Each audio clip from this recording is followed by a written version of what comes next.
आंख बंद करके ही नहीं, आप अपने घर गृहस्थी के कर्म करते हुए भी इन लीलाओं का चिंतन कर सकते हैं। ये बहुत बड़ी संतों की गुप्त उपासना, गुप्त धन है। इसलिए आप प्रयास कीजिए, अभ्यास कीजिए।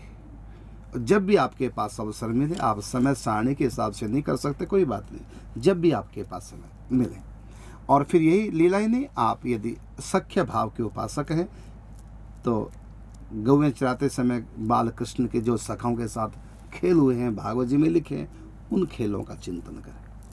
यदि आप श्री कृष्ण को पुत्र मानते हैं, वात्सल्य भाव के उपासक हैं, तो भगवान की माखन चोरी लीला जो बड़ी बड़ी गोपियों के घरों में की है, मैया यशोदा की गोद में कन्हैया खेल रहे हैं, मैया के आंगन में कन्हैया खेल रहे हैं, नंद बाबा की गोद में कन्हैया बैठे हैं।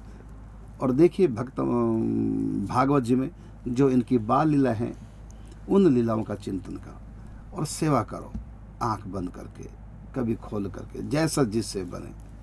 जो भी आपका भाव, उसी भाव के अनुरूप आप ग्रंथों में लीला ढूंढिए और उस लीला के अनुसार चिंतन कीजिए, और बहुत जल्दी आप कामयाब हो जाएंगे, अर्थात लीलाओं की स्फूर्णा होने लगेगी।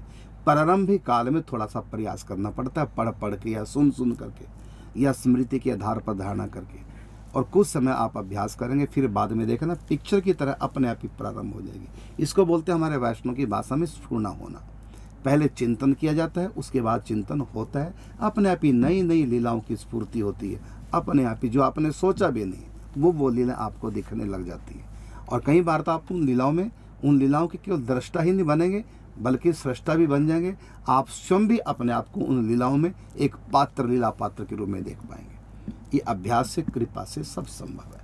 बस गुरु गोविंद की कृपा का आश्रय रख करके खूब नाम जप कीजिए, अधिक से अधिक हो सके तो जितना जप कर सकते कीजिए, पापों से बचिए, अपने भाव को निष्काम रखिए और अभ्यास कीजिए। गुरु गोविंद की कृपा एक दिन बिल्कुल प्रत्यक्ष में प्रकट हो जाती है लीला के रूप में।